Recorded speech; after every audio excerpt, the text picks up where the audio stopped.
What's up, poker people? My name's Wes, and this is my poker strategy video. I know this probably isn't what you guys were expecting or even hoping for, but I've got something special for you guys today.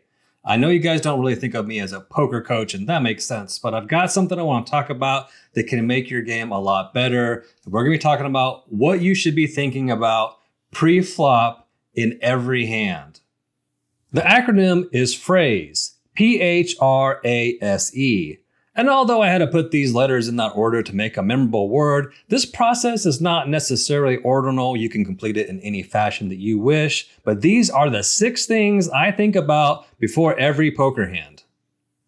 The P in phrase stands for position, position, position. Before each hand, I say to myself inside my head, okay, I'm under the gun. All right, now I'm on the button. You don't have to memorize charts necessarily, but knowing that you're probably not going to be playing that Queen 10 offsuit under the gun, but you might be playing that 10-7 suited on the button is pretty important. Recognize where you are in the hand before the hand even starts. Just say it to yourself. Okay, I'm under the gun. The H stands for hand. It's just the hand you were dealt. It's pretty trivial, but we needed to include that in the acronym, so here it is. Think about your hand. Is it ace 10 suited? Is it pocket 10s? Is it Jack 4 offsuit? You need to know and remember what hand you were dealt. And here's my tip. Right before the flop comes out, look at your cards a second time. This is when I commit my suits to memory. For example, I might raise with ace king. I don't care about the suits, but right before the flop, I'm going to look again. And I'm going to say, okay, ace of spades, king of hearts. That way I never have to look back at my hand no matter what happens. The R stands for range, and this applies to your opponent's range. What perceived range of starting hands do they have? And this can be tricky to nail down, and it could even be different from city to city, stakes to stakes, and even hour to hour within a session. But you must be thinking about what the under the gun limper might be limping with. What is the button's range for 3-betting the cutoff? And I'm not talking about memorizing charts here. I'm just talking about putting some time to think about how the undergun player probably isn't limping ace king suited, or the dreaded pocket jacks, and how the button 3-better doesn't have to have a real hand to put some pressure on the late players open. Take a minute before you act and think about the range of the players in the pot. A is for action. Take time to consider all the actions that happened before it was on you. I mentioned earlier that this acronym isn't necessarily in order.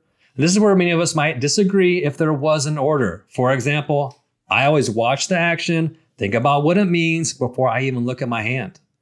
This has been somewhat of a hot topic of discussion in the last 6 months, and I don't really know why. Many people say waiting to look at your hand is some type of mistake or slows down the game, but I say having a clear mind about what the under the gun raise and middle position 3-bet means before I know that I have ace queen offsuit in the cutoff is more important than saving a few seconds. Taking time to think about the action before I know what I have also allows me to think about the range of hands I'll be playing without clouding my judgment knowing that I'm going to have that button Jack 10 suited to play. Also, players who are looking at their 9-7 suited when they're dealt in are probably not finding very many good, profitable squeeze spots. So A is for action. Think about the actions in front of you before deciding to call, raise, or fold. And also, maybe delay the game by 1 or 2 whole seconds by looking at your cards after everyone before you has acted.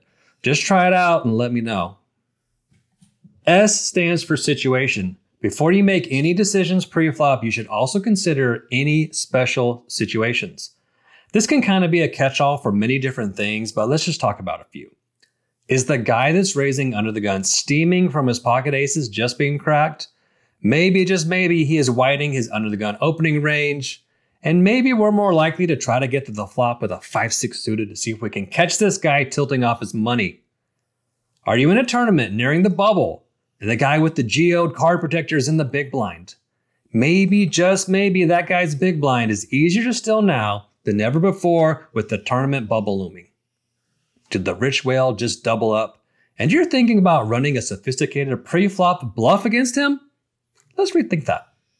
Be aware of all the situations and recognize them before we make a decision pre-flop. And E stands for effective stacks.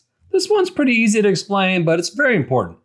After we've affirmed our position, looked at our hand, considered the opponent's potential range, evaluated the action before us, and processed any situation, we need to understand how the effective stacks affect our options to call, raise, or fold.